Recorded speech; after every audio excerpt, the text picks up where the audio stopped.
রেখা পাত্রর বিরুদ্ধে সন্দেশখালীতে পোস্টারিং, শুভেন্দু অধিকারী রেখা পাত্রর পাশেই রয়েছেন এমনই মন্তব্য করেছেন শুভেন্দু অধিকারী। তিনি বলেছেন হাতের 5টা আঙুল সমান হয় না। বসিরহাটে রেখা পাত্রর বিরুদ্ধে পোস্টারিং, শুভেন্দু অধিকারী রেখা পাত্রর পাশেই রয়েছেন এমনই মন্তব্য করেছেন শুভেন্দু অধিকারী। হাতের 5টা আঙুল সমান হয় না মন্তব্য শুভেন্দু অধিকারী। রেখা পাত্রর পক্ষেই রয়েছেন শুভেন্দু অধিকারী। তিনি বলেছেন রেখা পাত্রর বিরুদ্ধে সন্দেশখালীতে পোস্টারিং। শুভেন্দু অধিকারী তিনি ঠিক কি বলেছেন শোনাবো আপনাদের।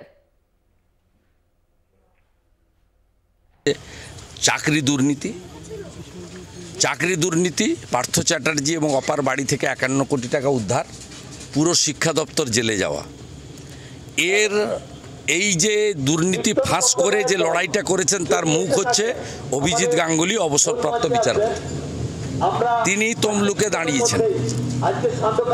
দ্বিতীয় হচ্ছে সন্দেশখালীর আন্দোলন, সেই আন্দোলনে অনেক মাতৃশক্তি লড়াই করেছেন, তার মধ্যে অন্যতম পরিচিত মুখ হচ্ছে শ্রীমতী রেখা পাত্র, একজন দলিত কন্যা।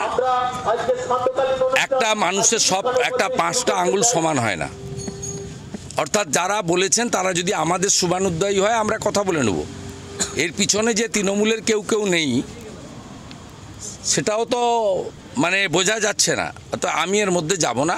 রেখাপাত্র ওখানে সন্দেশখালী আন্দোলনের মহিলাদের নির্যাতনের প্রতিবাদী মুখ হিসেবে লড়াই করছেন, তাকে অনুমোদন দিয়েছেন স্বয়ং কেন্দ্রীয় নেতৃত্ব। স্বাভাবিকভাবে রেখাপাত্র ওখানে লড়বে এবং এই নির্বাচনে চাকরি দুর্নীতি,